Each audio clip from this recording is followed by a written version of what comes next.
যে ফুল যুগ যুগান্তরে খুশবু ছড়ায়, যে ফুল যুগ যুগান্তরে খুশবু ছড়ায়। এঁকেছি সে ফুল মোরা, এঁকেছি সে ফুল মোরা মনেরই কাবায়। যে ফুল যুগ যুগান্তরে খুশবু ছড়ায়। হাবিবে খোদা তিনি নবী কমলিওয়ালা, তারি ছোঁয়াতে আজ ধরণী উজালা। তারে বিরহে দু চোখ, তারি বিরহে দু চোখ অশ্রু ঝরায়। যে ফুল যুগ যুগান্তরে খুশবু ছড়ায়। বালাগল উলা বিকামালিহি কাশাফাত দুজা বিজামালিহি حسنت جميع خصاله صلوا عليه وآله سبحانك لا علم لنا إلا ما علمتنا إنك أنت العليم الحكيم رب اشرح لي صدري ويسر لي أمري واحلل عقدة من لساني يفقهوا قولي وبك نستعين يا مستعان আলহামদুলিল্লাহ। অগণিত নিয়ামতের শুকরিয়ার সাজদা জ্ঞাপন করছি। রাজ্যাধিপতি পবিত্র পরাক্রমশালী প্রজ্ঞাময় মহামহিয়ান পরম করুণাময় ও অশেষ দয়ালু আল্লাহ সুবহানাহু ওয়া তাআলার বারেগাহে ও কুদরতি কদমে যে মহান মালিক আজ ৭ই শাওয়াল ১৪৪৪ হিজরি প্রথম জুমআ ২৫শে বৈশাখ ১৪৩০ বাংলা ২৮শে এপ্রিল ২০২৩ ইংরেজি শাওয়ালের প্রথম জুমআয় বিভিন্ন দেশ গ্রাম এলাকা থেকে বিভিন্ন মায়ের সন্তানকে পবিত্র ঈদ উল ফিতরের পরের জুমআয় বাইতুল আমান জামে মসজিদে জুমআর নামাজ আদায় করার জন্য আল্লাহ পাক কবুল করলেন। মন খুলে মনের অন্তরস্থল থেকে ভালোবাসার আবেগ দিয়ে মালিকের শুকরিয়া আদায় করছি, জবান খুলে বলছি আলহামদুলিল্লাহ।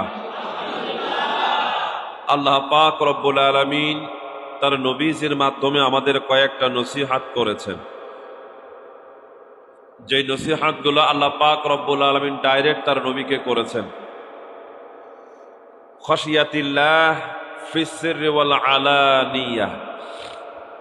আল্লাহ সুবহানাহু ওয়া তাআলা তিনি বলেন, গোপনে হোক প্রকাশ্যে হোক সর্বাবস্থায় তুমি তোমার মালিককে ভয় করো। এই মর্মে রাসূল করিম সাল্লাল্লাহু আলাইহি ওয়াসাল্লাম অসংখ্য অগণিত তিনি হাদিস বর্ণনা করেছেন, কেমন করে ভয় করতে হবে, কোথায় ভয় করতে হবে, আর ভয় থাকলে মানুষের কি উপকার হবে। এক নম্বর পয়েন্ট হচ্ছে গোপনে প্রকাশ্যে সর্বদাই কাকে ভয় করতে হবে? আল্লাহ পাক রব্বুল আলামিনের হাবিব তিনি বলেন, দিনে রাতে জেনে না জেনে যদি আল্লাহ পাক রব্বুল আলামিনের কোন বান্দা এবং বান্দি আল্লাহ পাক রব্বুল আলামিনের ভয় করে চলতে পারে, প্রথম নাম্বার উপকার তার জন্য হবে সকল গুনাহ থেকে আল্লাহ পাকের বান্দা বান্দি বেঁচে থাকতে পারবে। আর যখন বান্দা বান্দির আমল নামায়, আমার উম্মতের আমল নামায় কোনো গুনাহ না থাকবে, আল্লাহ পাক রব্বুল আলামিনের ফেরেশতারা তাদের নামটা জান্নাতের খাতায় লিখে দিবে, বিনিময় হয়ে যাবে বান্দা। আল্লাহ পাকের বান্দা বান্দির বিনিময় তাদের ঠিকানা হয়ে যাবে জান্নাত। জোরে বলেন সুবহানাল্লাহ। কারণ দিনের বেলা মানুষে দেখে, দিনের বেলা বন জঙ্গলের ভিতরে থেকে অনেক মানুষ অনেক রকম গুনাহের কাজ করাও সম্ভব।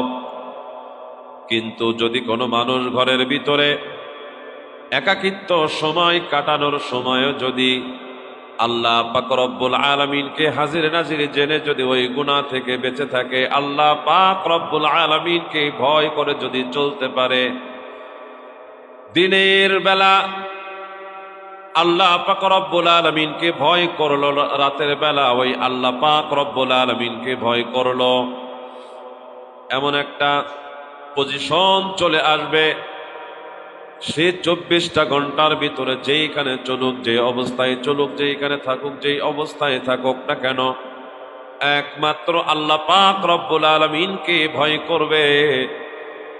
আল্লাহর নবী তিনি বলেন, দুনিয়ার ভিতরে যদি আল্লাহকে ভয় করে, খশিয়াতিল্লাহ, আল্লাহকে ভয় করে যদি বান্দা দুনিয়ার পরে চলতে পারে, শয়তান কোনো ওয়াসওয়াসায় সে জয়যুক্ত হতে পারবে না, বান্দার আমলনামায় কোনো গুনাহ থাকবে না। আর এমন একটা জিন্দেগি যদি আমার কোনো উম্মত যদি গঠন করতে পারে, নিঃসন্দেহে আল্লাহর জান্নাতে প্রবেশ করতে পারবে, পৃথিবীর কোনো শক্তি তাকে জাহান্নামে নিতে পারবে না। বলেন সুবহানাল্লাহ। বেলাল রাদিয়াল্লাহু তাআলা আনহুকে আল্লাহর নবী সাল্লাল্লাহু আলাইহি ওয়াসাল্লাম তিনি জিজ্ঞাসা করলেন, বেলাল, আমি তোমার কাছে জানতে চাই, দুনিয়ার পরে তুমি এমন কি কি আমল করো যে আমল করার কারণে আল্লাহ পাক রব্বুল আলামিন তোমার ব্যাপারে আমাকে বলেছেন। বেলাল রাদিয়াল্লাহু তাআলা আনহু তিনি বললেন, ও পয়গম্বর, আমার জীবনে এমন কোনো আমল নাই, কিন্তু আপনি যেই আমল করার কথা বলেছেন, আপনি যেই আমল বলার কথা বলেছেন, সেই আমলটা মানুষের সাথে আমি বলি এবং নিজে নিজে করার চেষ্টা করি। কি আমল করো? আমি যখন আপনার পিছনে একামত দেই আর যখন মানুষের নামাজের জন্য যখন ডাকি, তখন আমি সর্বপ্রথম উযু করে পবিত্রতা অর্জন করি। উযু করার মাধ্যমে আমি পবিত্রতা অর্জন করার মাধ্যমে আমি সকল কাজগুলোর ভিতরে প্রথম নাম্বার কাজ যেটা হলো আজান দেওয়া, এই আজানের কাজ আমি করি। এরপরে যখন আমি খাবারের জন্য যাই, তখন আমি উযু সহকারে আমার খাবারটা খাই। আমি যখন টয়লেটে যাই, আমি যখন জরুরাত সারি, তখন জরুরাত থেকে বাহির হওয়ার সাথে সাথে আমি পবিত্রতা অর্জন করে উযু করে ফেলি। আমি যখন উযু করি, প্রত্যেক উযুতেই 2 রাকাত করে নামাজ পড়ে আল্লাহ পাক রব্বুল আলামিনের কাছে দোয়া করি। পয়গম্বর আলাইহিস সালাতু ওয়াস সালাম তিনি বলেন, ও বেলাল, এই পবিত্রতা অবস্থায় থাকার কারণে আল্লাহ পাক রব্বুল আলামিন তার ফেরেশতারা তোমার উপরে এত খুশি হয়েছেন, ওই ফেরেশতারা তোমার ব্যাপারে আল্লাহ পাকের কাছে দোয়া করেছেন। জোরে বলেন সুবহানাল্লাহ। আয় আল্লাহ, দুনিয়ার ভিতরে পয়গম্বরের একজন মুয়াজ্জিন আছে, ওই মুয়াজ্জিন দুনিয়ার পরে গিয়া সে নবীজির পিছনে মুয়াজ্জিনি করে, কিন্তু সে সবসময় পবিত্রতা থাকে, সবসময় পবিত্রতা অর্জন করে। ওগো আল্লাহ, ওই মুয়াজ্জিনের কাছে যাইতে আমাদের কোনো রকম কষ্ট হয় না। যেই মানুষটা পবিত্রতা অর্জন করেছে, যাকে ভালো লেগেছে, আয় আল্লাহ, এই ভালো মানুষটা পবিত্র অর্জনকারীকে আল্লাহ আপনি আপনার পবিত্র জান্নাতের জন্য কবুল করুন। কয়েকজন ফেরেশতা যখন তোমার ব্যাপারে আল্লাহ পাক রব্বুল আলামিনের কাছে দোয়া করেছে, আল্লাহ পাক রব্বুল আলামিন তোমার দোয়াকে কবুল, ফেরেশতাদের দোয়া কবুলের মাধ্যমে তোমার জন্য আল্লাহর জান্নাত কবুল করে নিয়েছে। কিসের জন্য তুমি এই পবিত্রতা অর্জন করো?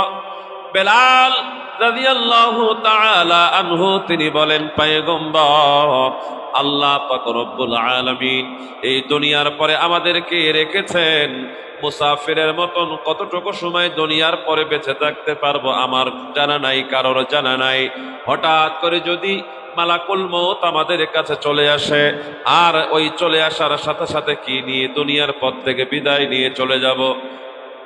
আমল তো তেমন কোনো কিছু করতে পারি নাই, তেমন নৈকট্য হাসিল করতে পারি নাই পয়গম্বর ও কলিজার টুকরা নবী, এমন কোন আমল তো আমার জীবনে নাই। এই জন্য আমি সব সময় পবিত্রতা থাকার চেষ্টা করি। মালাকুল মউত আমার কাছে আসলে যেন আমি পবিত্র হালাতে দুনিয়া থেকে বিদায় বরণ হতে পারি। আল্লাহ পাক রব্বুল আলামিনের উপরে ভয় করি, আল্লাহ তাআলার সাথে সাক্ষাৎটা যেন আমার পবিত্র অবস্থায় হয়। কারণ দুনিয়ার মানুষ, একজন দুনিয়ার নিম্ন শ্রেণীর মানুষ হোক আর মধ্যম শ্রেণীর মানুষ হোক আর উচ্চ শ্রেণীর মানুষ হোক, কোন গভর্নরের সাথে যদি সাক্ষাৎ করতে যায়, কোন প্রধানের সাথে যদি সাক্ষাৎ করতে যায়, সুন্দর সুন্দর পোশাক পরিধান করে, সুন্দর করে গোসল করে, সুন্দর খুশবু ব্যবহার করে, আর উন্নত মানের কাপড় পরিধান করে তারপরে তাদের সাথে সাক্ষাৎ করতে যায়। আল্লাহ পাক রব্বুল আলামিন তাদের থেকে স্পেশাল, আল্লাহ পাক রব্বুল আলামিন তাদের বাদশার বাদশা, আল্লাহ পাক রব্বুল আলামিন তাদের থেকে অনেক উন্নত মানের মালিক। দুনিয়ার পরে যারা মালিক সেজেছে, এই মালিকের কোনো বেল নাই, অথচ আল্লাহ পাক রব্বুল আলামিন সব কায়নাতের একমাত্র মালিক। ওই মালিকের কাছে যখন আমি সাক্ষাতে যাব, তখন যেন আমি পবিত্র হালাতে যাইতে পারি। কারণ আমি আল্লাহকে ভয় করে সব সময় উজু করে থাকি। আল্লাহকে ভয় করার কারণে বেলাল, আল্লাহকে ভয় করার কারণে আল্লাহ পাক রব্বুল আলামিন তোমার গুনাহগুলো মাফ করেছেন, আমলগুলো কবুল করেছেন, তোমার নামটা জান্নাতের খাতায় লিখে দিয়েছেন। সুবহানাল্লাহ। আল্লাহকে ভয় করার জন্যে বেলাল রাদিয়াল্লাহু তাআলা আনহু তিনি সব সময় পবিত্র থাকতেন। পয়গম্বর আলাইহিস সালাতু ওয়াস সালাম তিনি যখন স্ত্রীদের কাছে যাইতেন, ঘরে যাইতেন, তিনার শরীর যখন নাপাক হয়ে যাইত, সাথে সাথে তিনি গোসল করে ফেলতেন। আর যদি অন্যরকম মন থাকতো তাহলে সাথে সাথে তিনি তায়াম্মুম করে আবার পবিত্রতা অর্জন করতেন। উম্মাহাতুল মুমিনিন তিনারা বলেন, পয়গম্বরকে কখনো নাজাসাত অবস্থায় আমরা দেখি নাই, এবং আমাদেরকে বলতেন সবসময় পবিত্র অবস্থায় থাকো, কারণ কখন কোন ফেরেশতা তোমার কাছে আসে বলা যায় না। বিশেষ করে মালাকুল মউত যদি আমার কাছে চলে আসে আর আমার ওই হালাতটা যদি না পাকে হালাত থেকে যায়, আমার মৃত্যুটা ঈমানি মৃত্যু হবে না, মুনাফিকে মৃত্যু হবে না, কাফের মৃত্যু হবে, এইটা জানা নাই। এই জন্য সর্বদাই আল্লাহকে ভয় করে পবিত্রতা অর্জন করো। একজন পীর সাহেব তার মুরিদদেরকে পরীক্ষা করার জন্য তার মুরিদদেরকে বলেছে, আগামীকালকে প্রত্যেকে একটা করে মোরগ জবাই করে নিয়ে আসবা, কিন্তু এমন জায়গায় জবাই করবা, এমন জায়গায় জবাই করবা পৃথিবীর কোনো মানুষ, কোনো কীট পতঙ্গ যেন তোমাকে না দেখে। তুমি যে জবাই করতেছো যেন পৃথিবীর কোনো মানুষ না দেখে, আল্লাহ পাক রব্বুল আলামিন পর্যন্ত যেন তোমাকে না দেখে, এমন জায়গায় গিয়ে তুমি জবাই করে আসবা। কেউ পাথরের পাহাড়ের ভিতরে গিয়ে জবাই করলো, কেউ পানির নিচে গিয়ে জবাই করলো, কেউ ঘরের ভিতরে গিয়ে জবাই করলো, আবার কেউ বিভিন্ন গোপন জায়গায় গিয়ে জবাই করলো, মরুভূমির ভিতরে গিয়ে জবাই করলো, যেখানে কোনো মানুষের চলাচল নাই, কোনো কীট পতঙ্গ নাই, কোনো পশু পাখি নাই, এমন জায়গায় গিয়ে গিয়ে মানুষগুলা এক একটা মোরগ জবাই করে করে নিয়ে পীরের দরবারে হাজির হয়েছে। সকলে এসেছে, কিন্তু আর একজন মুরিদ তিনি আসে না। অনেক সময়ের পরে তিনি আসলেন এবং কান্না করতে করতে তিনি এসেছেন। আসার পরে সকলে মোরগ জমা দিয়েছে। পীর সাহেব, আপনি জবাই করতে বলেছেন যেন দুনিয়ার কোনো কীট পতঙ্গ, কোনো মাখলুক না দেখতে পারে। এইরকম কে কথা বলে? কে উনি? কে? পৃথিবীর কোনো মানুষ যেন আমাদেরকে না দেখে, এই জন্য ঘরের ভিতরে বিভিন্ন জায়গায় বিভিন্ন মাধ্যমে আমরা জবাই করে এসেছে। কোনো মানুষ আমাদেরকে দেখতে পারে নাই, কোনো সমস্যা হয় নাই, সবার মোরগগুলো জমা দেওয়া হয়ে গেল। একজন বসে বসে কাঁদতেছেন। পীর সাহেব বলতেছেন, যারটা যত গভীর হয়েছে, যারটা যত গোপন হয়েছে, আজকে খেলাফতটা তারে দিয়ে যাব। যারটা যত গোপনে হয়েছে, খেলাফতটা তারে দিয়ে যাব। সকলেরটা জমা দিয়ে গেছে, এবং যে যত গোপনে কাজ করতে পেরেছে সে তত মনের ভিতর থেকে আনন্দ করতেছে এবং মনে মনে ভাবতেছে, না, খেলাফত তো মনে হয় আমরাই পেয়ে যাব, আমি পেয়ে যাব, আমি পেয়ে যাব। পীর সাহেব শেষ পর্যন্ত যেই মুরিদটা তিনি জবাই করতে পারেন নাই। ওনার কাছে জিজ্ঞাসা করলেন, তুমি কেন জবাই করো নাই? সবাই তো জবাই করেছে মরক, তুমি কেন জবাই করো নাই?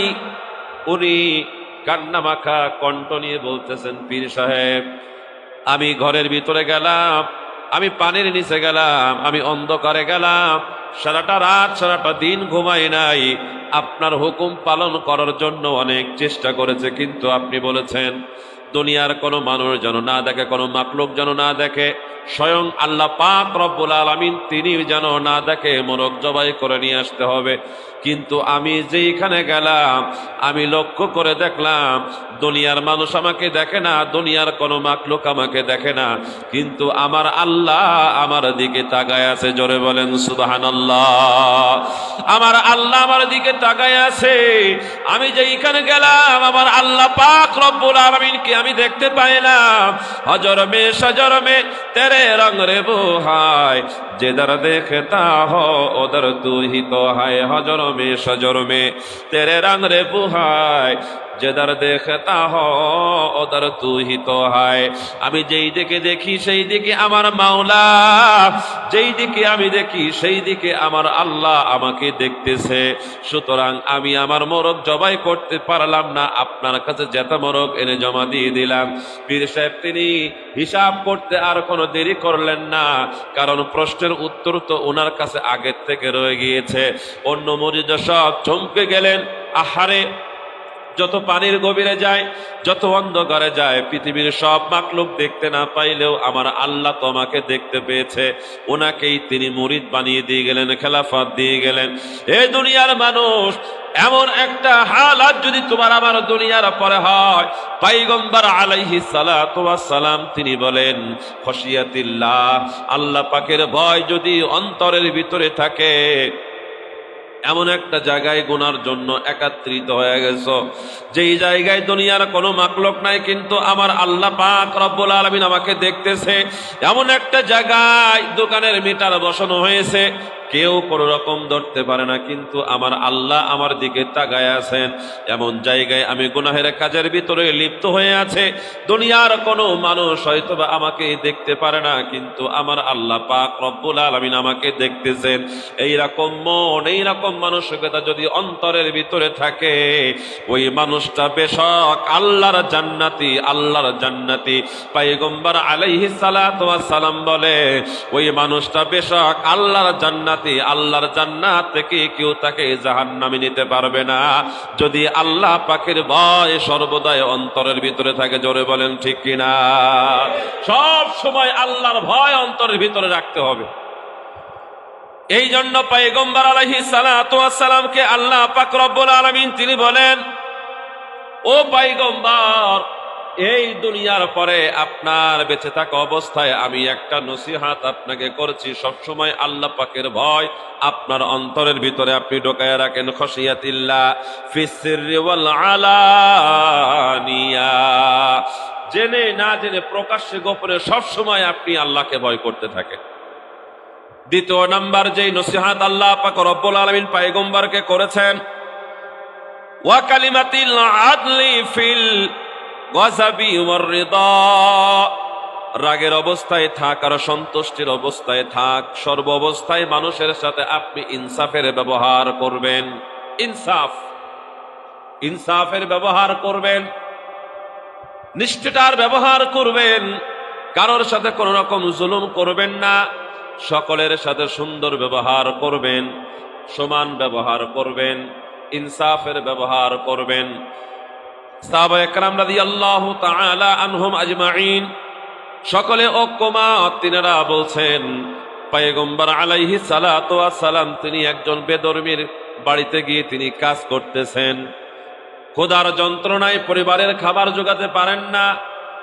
একজন বেদরমির বাড়িতে গেলেন কাজের জন্য, তিনি পানি উঠাইতেছেন, পানি উঠাইতে উঠাইতে সেই যেইটা দিয়ে পানি উঠাইতেছেন বালতি, রশি ছেড়ে বালতিটা একেবারে কুয়ার ভিতরে পড়ে গেল।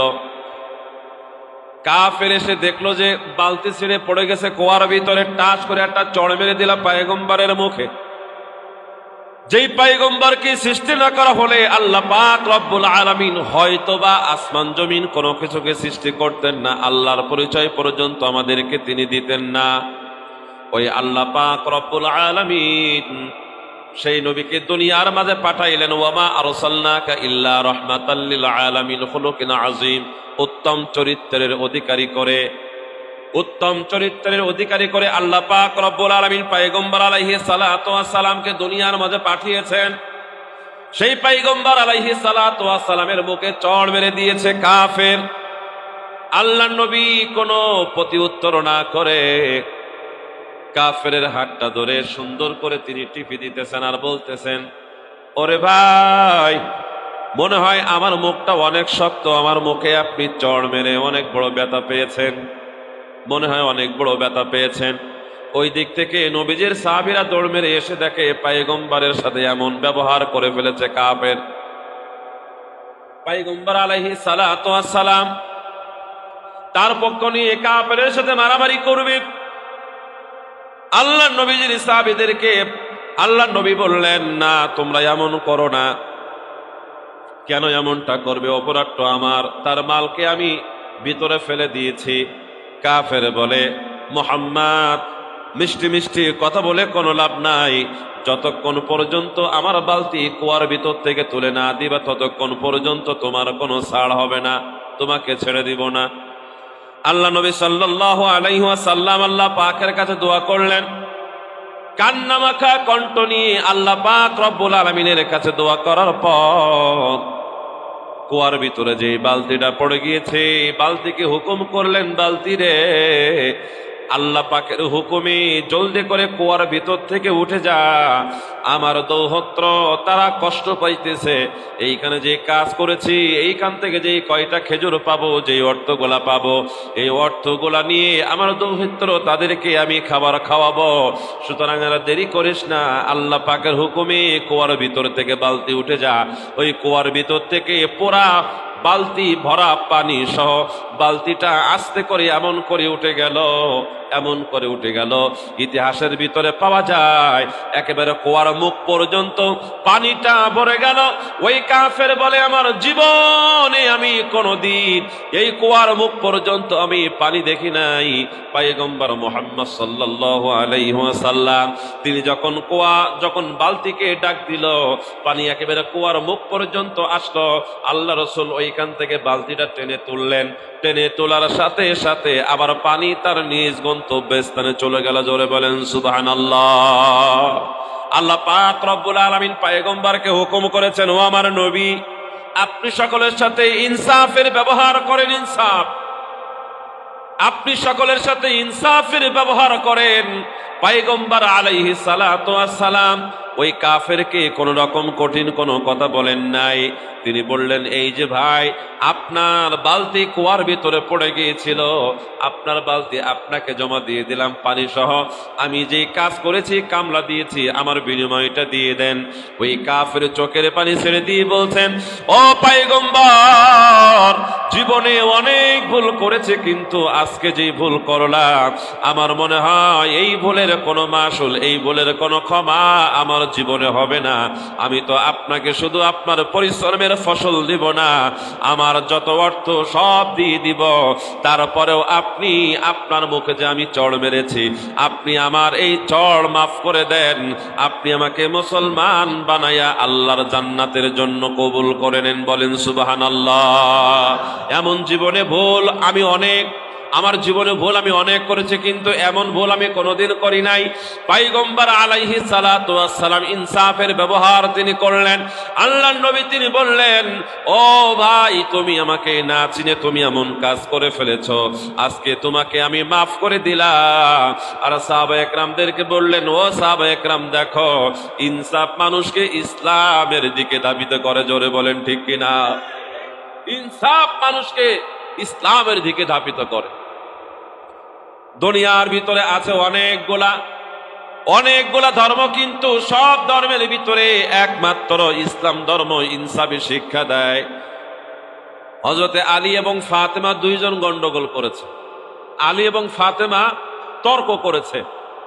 আমরা তো এমনও আছি যে আমাদের ভিতরে অনেকে বলে যে না, গন্ডগোল হওয়া এটা শয়তানের ধোঁকা। হ্যাঁ, শয়তানের ধোঁকা ঠিক আছে, কিন্তু যেই সংসারে গন্ডগোল হয় ওই সংসারে আল্লাহ পাক রব্বুল আলামিন বরকত নাযিল করে। সুবহানাল্লাহ বলবেন না? হ্যাঁ, এটা বাস্তব। যে সংসারে কম বেশি একটু তর্কতর্কি হয় ওই সংসারে আল্লাহ পাক রব্বুল আলামিন বরকত নাযিল করে। যখন তর্ক হয়, যখন গন্ডগোল হয়, পরবর্তীতে আফসোস করে একজন আরেকজনের ভিতরে মায়া মোহাব্বত আরো অনেক বেশি বেড়ে যায়। সুবহানাল্লাহ ওয়া বিহামদিহি। আলী এবং ফাতেমা একটু তর্ক করলো কি নিয়া? হাসান হুসাইন খাবার চেয়েছে মার কাছে। মা ফাতেমা বলছে আমি খাবার কোন জায়গা থেকে পাবো? তোমাদের বাবা কোন রকম খাবার আনে না, তুমি খাবার কোন জায়গা থেকে দিব? তোমার বাবার কাছে খাবার চাও।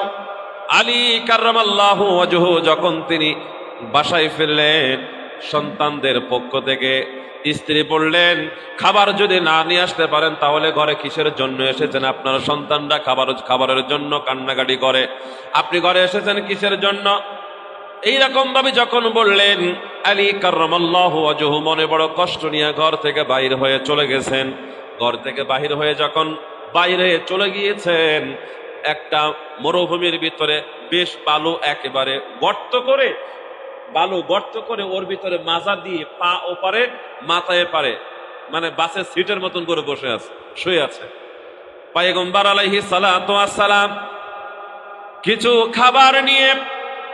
কিছু খাবার নিয়ে আলীর ঘরে যখন আসলেন, নানাদেরকে ডাক দিলেন, নানু ভাই তোমরা কোথায়? নানু ভাইরা দৌড় মেরে এসে পয়গম্বরের গলা জড়ায় ধরে মুখে শুধু চুম্বন খায়।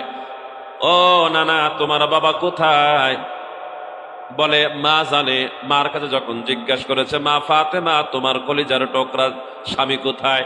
বলে এমনটা হয়েছে, সন্তানরা খাবারের জন্য কান্নাকাটি করতেছিল, খাবার না নিয়ে আসার কারণে আপনার জামাতার সাথে এমন একটা কথা আমি বলে ফেলেছি, রাগ করে ঘর থেকে বাইরে হয়ে চলে গেছে।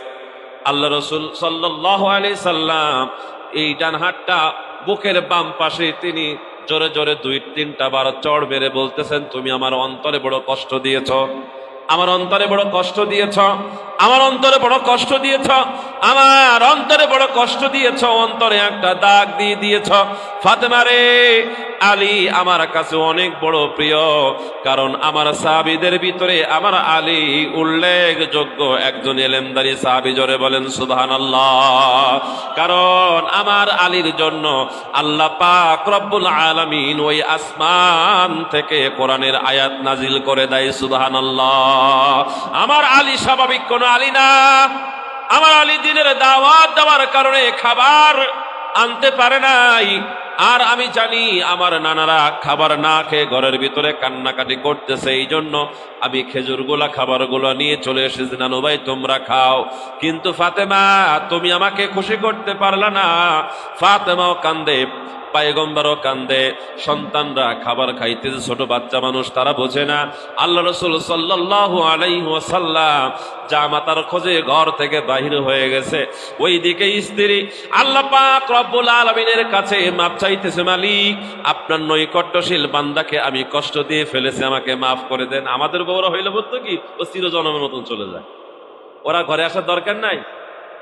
কামাই না করে খালি দিনদারিত্ব করে, কামাই ইনকাম না করে শুধু মসজিদে গিয়ে বসে থাকে। আহারে, মসজিদটা তো হলো বরকতের একটা কারখানা, মসজিদ হলো বরকতের একটা কারখানা।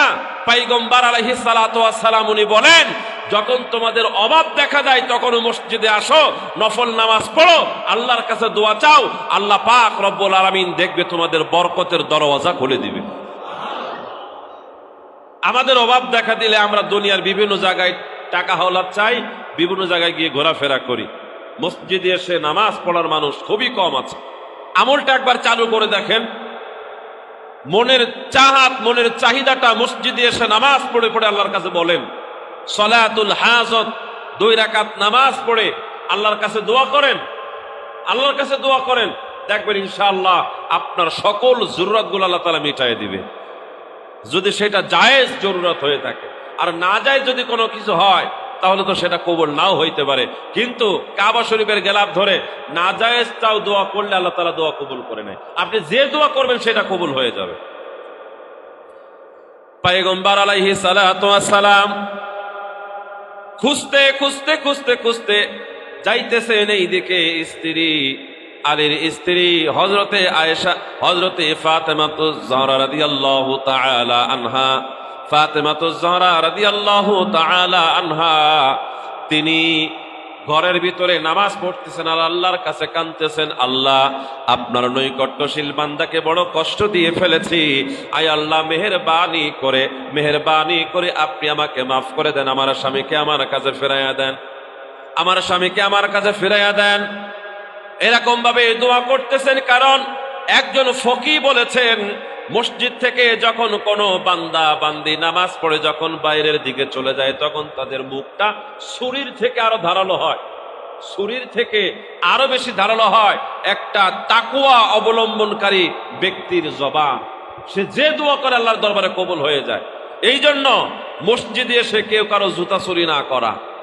বিশেষ করে দেখবেন যারা জুতা চোর, এরা বেশি দিন বাঁচতে পারে না, এদের সংসারের ভিতরে অভাব অনটন এবং গজবে, আল্লাহর গজবে এরা ধ্বংস হয়ে যায়, আল্লাহর গজবে ধ্বংস হয়ে যায়। কারণ আল্লাহর বান্দা আল্লাহর ঘরে নামাজ আদায় করে বাহিরে গিয়ে দেখলো তার জুতা নাই, মনের ভিতরে কষ্ট লেগেছে, হঠাৎ করে যদি মনের ভিতরে কোনো দোয়া সে বলে ফেলে, সাথে সাথে কিন্তু আল্লাহ এটা কবুল করে নেয়। এই জন্য যদি কোনো সময় কোনো অবস্থায় জুতা পাল্টেও যায়, কেউ কারোর মোবাইল পেয়ে থাকেন, কেউ কারোর টাকা পেয়ে থাকেন, এক কথায় বান্দার কোনো হক যদি আপনার আমার কাছে চলে আসে, সাথে সাথে ওইটা জমা দেওয়া, সাথে সাথে মালিককে খুঁজে ওইটা দিয়ে দেওয়া। আমরা তো ওই দিকে লক্ষ্য করি না, বরং একজন হুজুরকে কষ্ট দিতে পারলে, একজন নামাজিকে কষ্ট দিতে পারলে মনের ভিতরে অনেক তৃপ্তি পায়। অনেক নাস্তিক মার্কা আছে না, এরকম অনেক আছে। টুপিওয়ালাকে একটু কষ্ট দিতে পারলে তার মনের ভিতরে আনন্দ যায়, অনেক আনন্দ পায়। আল্লাহ পাক রব্বুল আলামিন বুঝার তৌফিক দান করুন, বলুন আমিন। তবে আমরা যারা নামাজ আদায় করি, আমরা যারা মসজিদে আসে, আমরা তো না, এক শ্রেণী মানুষ তারা আছে যারা নামাজীদেরকে কষ্ট দিতে পারলেই তারা অনেক আনন্দ বোধ মনে করে। ফাতেমাতুজ জাহরা আল্লাহর কাছে দোয়া করতেছে, আল্লাহর নবী খুঁজতে খুঁজতে খুঁজতে খুঁজতে গিয়ে দেখে হযরতে আলী রাদিয়াল্লাহু তাআলা আনহু একটা জায়গায় বালু গর্ত করে, বালুর ভিতরে পাছাটা দিয়া, মাজাটা বালুর ভিতরে ঢোকায়া দিয়া, পাওটা ও পাশে দিয়ে, মাথাটা এই পাশে দিয়ে তিনি শুয়ে আছেন। আর দ্বিতীয় নাম্বার, পাশে যেই বালুগুলো ছিল, ওই হাত দিয়ে বালুগুলা পেটের উপরে, মাজার উপরে দিচ্ছেন। তার মানে অর্ধেক কবর মতন তিনি করে ফেলেছেন। আল্লাহ রাসূল সাল্লাল্লাহু আলাইহি ওয়াসাল্লাম দেখলেন কলিজার টুকরা জামাতা আল্লাহর নৈকট্যশীল বান্দা হযরতে আলী রাদিয়াল্লাহু তাআলা আনহুর এই হালাত। আল্লাহ নবী ডাক দিলেন, ইয়া আবু তারাব, এরকম ভাবে ডাক দিয়েছেন। ডাক শোনার সাথে সাথে হযরতে আলী রাদিয়াল্লাহু তাআলা তিনি লাফ মেরে সেখান থেকে উঠে গেলেন। সুবহানাল্লাহি ওয়া বিহামদিহি। হুজুরের চোখে পানি, আলীর চোখে পানি। আলী রে, মাফ করে দিও বাবা, আমাকে মাফ করে দিও, আমার কন্যা তোমার সাথে বড় বেয়াদবি জুলুম করে ফেলেছে, আমাকে মাফ করে দাও। আলী রাদিয়াল্লাহু তাআলা আনহু তিনি বলেন, পয়গম্বর আপনিও আমাকে মাফ করে দিয়েন, পয়গম্বর আপনি আমাকে মাফ করে দেন, কারণ আপনার কলিজার টুকরা ফাতেমার যত যত খেদমত আমি করতে পারি না। আপনার কলিজার টুকরা ফাতেমার খেদমত আমি যত ভাবে করতে পারি নাই। ও আলী, তুমি এইখানে কেন এসেছো? আলী রাদিয়াল্লাহু তাআলা আনহু তিনি বলেন, হুজুর আমি উত্তর পরে দেই, কিন্তু আবু তারাব বলে যে আপনি ডাক দিয়েছেন, আরো কয়েকটা বার ডাক দেন। এই ডাকটা পৃথিবীর অন্য কোন মানুষকে আপনি দেন নাই, এই ডাকটা শুধুমাত্র আমাকে দিয়েছেন। ওই কিয়ামতের ময়দানে আমাকে এই নামটা ধরে আপনি যদি ডাক দেন, পুরা কিয়ামতের ময়দানে শুধুমাত্র আপনার আলী আপনার সামনে যাবে, অন্য কোন মানুষ আপনার সামনে যাবে না। জোরে বলেন সুবহানাল্লাহ। আল্লাহ রাসূল যতই ডাক দিয়েছেন, আলী হাওমাও করে কাঁদতেছে, ছোট বাচ্চাদের মতন আলী কাঁদতেছে। পয়গম্বর আলাইহিস সালাতু ওয়াস সালাম তিনি বলেন, ওগো আলী, তুমি কেন বালি অর্ধেক গর্ত করে তোমার মাথাটা বালির ভিতরে ঢুকিয়ে দিয়েছ। তখন আলী রাদিয়াল্লাহু তাআলা আনহু তিনি বলেন, আমার সন্তান এবং পরিবারকে আমি কয়টা খাবারের ব্যবস্থা করতে পারি নাই, আপনার মেয়ে আমাকে যে কথা বলেছে আমার অনেক মান সম্মানে লেগে গিয়েছে, আমার হক আমি আদায় করতে পারি নাই, আমার অর্ধেক জীবন আমি মরে গেছি, এই জন্য আমাকে অর্ধেক কবর আমি নিজেই দিয়ে ফেলেছি, আমাকে অর্ধেক কবর দিয়ে ফেলেছি। আচ্ছা ঠিক আছে, অর্ধেক কবর দিলে তবে তোমার মাজার উপরে তোমার পেটের উপরে কেন তুমি বালু দিয়ে রেখেছ? হযরতে আলী রাদিয়াল্লাহু তাআলা আনহু তিনি বলেন, পয়গম্বর বালু আমি এই জন্য দিয়ে রেখেছি, ঠান্ডা বালু যদি পেটের উপরে দেই, বুকের উপরে দেই, মাজার উপরে দেই, তাহলে আমার রাগটা নরম হয়ে যাবে, হয়তোবা কোন রকম রাগ আপনার মেয়ের সাথে দেখানো লাগবে না, আর আপনার মেয়ের সাথে রাগ দেখাইলে তো আপনি কষ্ট পাবেন, এই জন্য যা কিছু হোক না কেন আমার জীবনে আমি কোনোদিন আপনার মেয়ের উপরে আমি রাগ করি নাই। বলেন সুবহানাল্লাহ। এই জন্য পয়গম্বর আলাইহিস সালাতু ওয়াস সালাম তিনি বলেন, যখন তোমাদের রাগ হয়ে যাবে তখন তোমরা ইনসাফের সাথে ব্যবহার করবে, রাগ অবস্থায় হোক আর স্বাভাবিক অবস্থায় হোক তখন তোমরা ইনসাফের ব্যবহার করবে। আলী রাদিয়াল্লাহু তাআলা আনহুর জীবনের দিকে তোমরা লক্ষ্য করো, তোমরা ইনসাফের সাথে তোমাদের জীবন যাপন করবে। যখন তোমাদের রাগ হয়ে যাবে, যদি দাঁড়ানো থাকো তাহলে বসে যাও, যদি বসে থাকো তাহলে শুয়ে যাও, যদি শোয়া থাকো তাহলে ওই অবস্থায় ঠান্ডা পানি মাথার উপরে দাও, তাহলে রাগ আস্তে আস্তে কমে যাবে। রাগে মানুষকে ধ্বংস করে দেয়, রাগে মানুষকে ধ্বংস করে দেয়, জাহান্নামী বানায়, আর রাগকে দূর করে দিলে আল্লাহর জান্নাতের মেহমান হয়ে যায়। সুবহানাল্লাহ। রাগ মানুষকে ধ্বংস করে দেয়, আবার রাগ মানুষকে জান্নাতের মেহমান হিসেবে কবুল করে নেয়। এই জন্য ইনসাফের ব্যবহার করতে হবে। সম্মানিত মুআজ্জাজ মুহতারাম মুসল্লিয়ান ইকরাম, আল্লাহ পাক রব্বুল আলামিন আমাদেরকে যেই অবস্থা দান করেছেন, আমাদের মুখের ভাষা থেকে যেন ইনসাফ পূর্ণ কথা আসে, সর্বদাই যেন আমরা আল্লাহ পাক রব্বুল আলামিনের নৈকট্য হাসিল করার জন্য আল্লাহ পাকের ভয় আমাদের অন্তরের ভিতরে আমরা রাখতে পারি। সম্মানিত হাজিরিন, আল্লাহ পাক রব্বুল আলামিন ইনসাফ পূর্ণ কথা বলা, ইনসাফ পূর্ণ ব্যবহার করার তৌফিক দান করুন। জোরে বলেন আমিন। আল্লাহ সুবহানাহু ওয়া তাআলা নবীকে বললেন, ওয়াল কসদু ফিল ফাকরি ওয়াল গিনা, হে আমার নবী, অসচ্ছলতা হোক আর সচ্ছলতা হোক, সর্ব অবস্থায় তোমরা খরচের ব্যাপারে তোমরা মধ্যম অবস্থা তোমরা গ্রহণ করবে। তুমি যদি দুর্বল হও আর তুমি যদি কোটি টাকার মালিক হও, মধ্যম পন্থা তুমি ব্যবহার করবে। অনেকে আছে অনেক টাকার মালিক, এই অনেক টাকার মালিক 50 টাকার শসা 2000 টাকা কেজি কেনে, আসে না নাই? বিভিন্ন ব্র্যান্ডের শসা কেনে, 50 টাকায় শসা পাওয়া যায়। এই শসাটা যেই গাছে হয় ওই 2000 টাকা কেজি শসা ঠিক একই রকম গাছে হয়। আপনি আমি যেই পোশাকটা পরেছি, এই পোশাকটাও কিন্তু দর্জিরা সেলাই করে, এইটাও একটা কাপড়। আবার আড়ং থেকে যেই পোশাকগুলো কেনা হয় এইটাও আর একটা কাপড়। সবগুলাই কাপড়, কিন্তু একটু ভেদাভেদ রয়েছে। তারপরেও আল্লাহ পাক রব্বুল আলামিনের হাবিব তিনি বলেন, মধ্যম পন্থা অবলম্বন করো।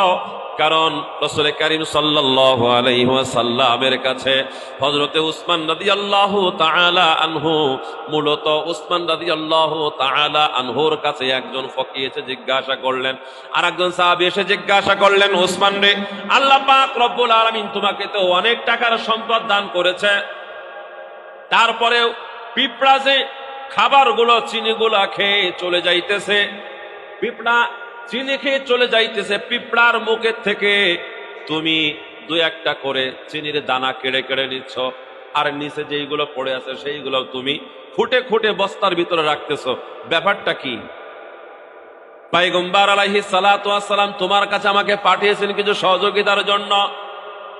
প্রথমবার দেখে চলে গিয়েছি, দ্বিতীয়বার দেখে চলে গিয়েছি, তৃতীয়বার আমি আবার আসলাম, কারণ পয়গম্বর আমাকে পাঠিয়ে দিয়েছে, বলে যা তুমি ওখানে যাও, ওই উসমান তোমাকেই দিবে।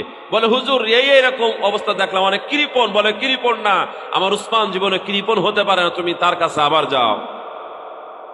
আমি আপনার কাছে জানতে চাই, পিঁপড়া বস্তা থেকে আপনার এখান থেকে চিনি নিয়ে যাইতেছে, আর পিঁপড়ার মুখের থেকে চিনি গুলা আপনি এরকম ভাবে ছড়ায় নিচ্ছেন, ব্যাপারটা কি?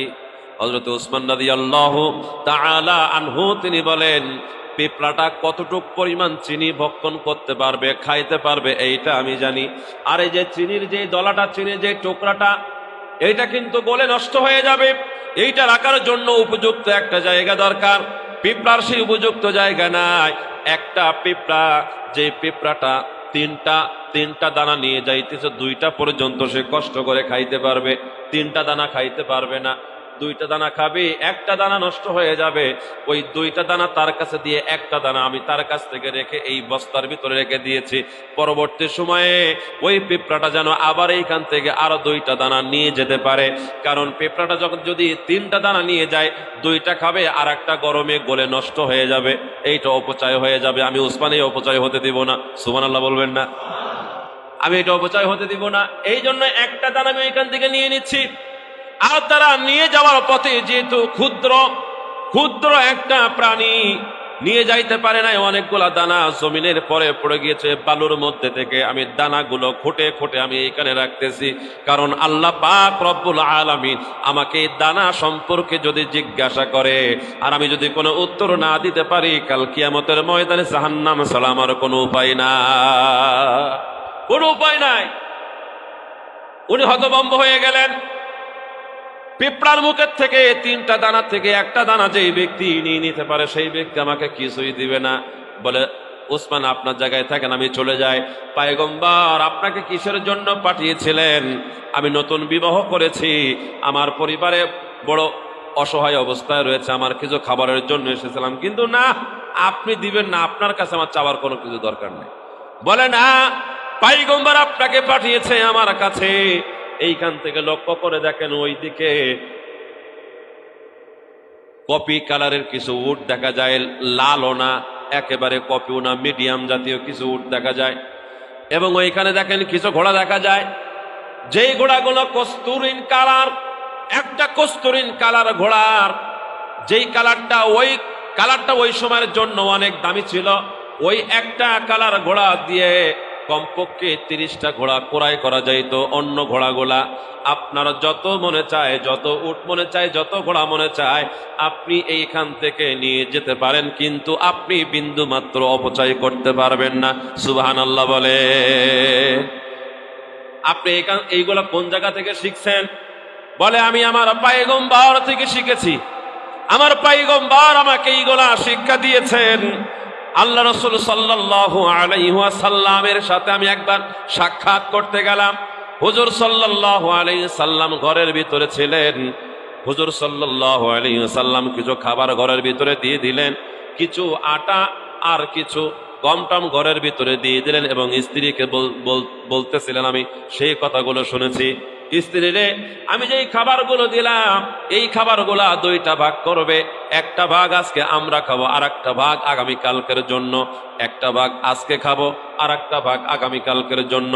আজকে একেবারে খাইতে খাইতে গলা পর্যন্ত খাওয়া, আর আগামীকালকে না খেয়ে থাকা, এইটা পয়গম্বরের আদত নয়। যতটুকু খাবার আছে 2 ভাগ করেন, আজকে অর্ধেক খাবেন, আগামীকালকে অর্ধেক খাবেন। সুবহানাল্লাহ বলবেন না? আমি এটা পয়গম্বরের কাছ থেকেই শিখেছি। হুজুর ঘরের ভিতরে তিনার বিবিকে বলতেছিলেন, আর আমি বাইরে থেকে ওইটা কর্ণপাত করেছি, আমি শুনেছি। ওইখান থেকে শোনার পর আমি উসমান যতদিন পর্যন্ত ওই কথার উপরে আমল আমি করেছি, আল্লাহ একটা সেকেন্ডের জন্য আমাকে কোনো সময় গরিব বানান নাই। বলেন সুবহানাল্লাহ। আমি যত বেশি সুন্নাতের উপর আমল করি, আল্লাহ পাক রব্বুল আলামিন আমার মালের ভিতরে, হায়াতের ভিতরে, জানের ভিতরে ততই বরকত দিচ্ছেন। সুবহানাল্লাহ। সুতরাং সচ্ছলতা আর অসচ্ছলতা যেই সময় আসুক না কেন, মধ্যম পন্থা অবলম্বন করা দরকার। কিছু সংখ্যক মানুষ আছে, যদি একটু অভাব দেখা যায় সন্তানদেরকে ঠিক মতন খাইতে দেয় না, শুধু আগামীর জন্য রেখে দেয়। কিছু বকিল এরকম আছে, আগামীর জন্য রেখে দেয়। আবার অনেক ধনী আছে, প্রচুর পরিমাণে খরচ করে। এরকমটা না। সচ্ছলতা অসচ্ছলতা মধ্যম পন্থা অবলম্বন করা নবীজির সুন্নাহ। 3টা পয়েন্টে কথা বললাম, 3টা নসিহা আল্লাহ পাক রব্বুল আলামিন পয়গম্বরকে করেছিলেন।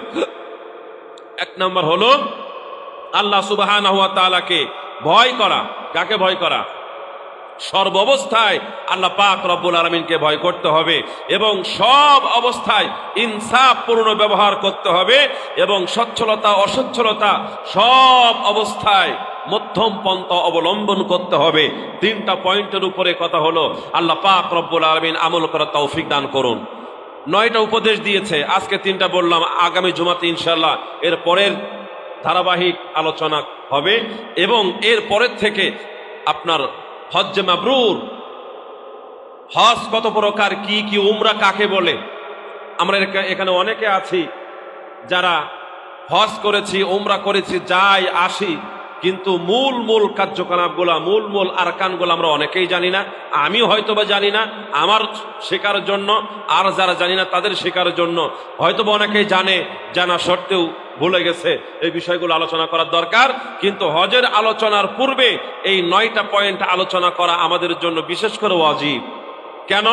হজে ওইখানে গিয়ে যায়, হজ করতে গিয়ে হজে যেই কয়টা টাকা খরচ হয়, উমরা যেই কয় টাকা খরচ হয়, মার্কেট আনুষঙ্গিক তার থেকে অনেক বেশি খরচ করে ফেলে, অনেক বেশি খরচ হয়ে যায়। বা আসা যাওয়াতে মানুষজন খাওয়ায়া এইটা ওইটা করে অনেক খরচ করে ফেলে। এই জন্য রাসূল কারীম সাল্লাল্লাহু আলাইহি সাল্লামকে যে 9টা উপদেশ আল্লাহ পাক রব্বুল আলামিন দিয়েছিলেন, এই 9টা উপদেশের কথা, এই 9টা বাণীর আলোচনা করে ইনশাআল্লাহ ধারাবাহিক হজ্জের কার্যক্রম বিষয়গুলো নিয়ে আলোচনা হবে।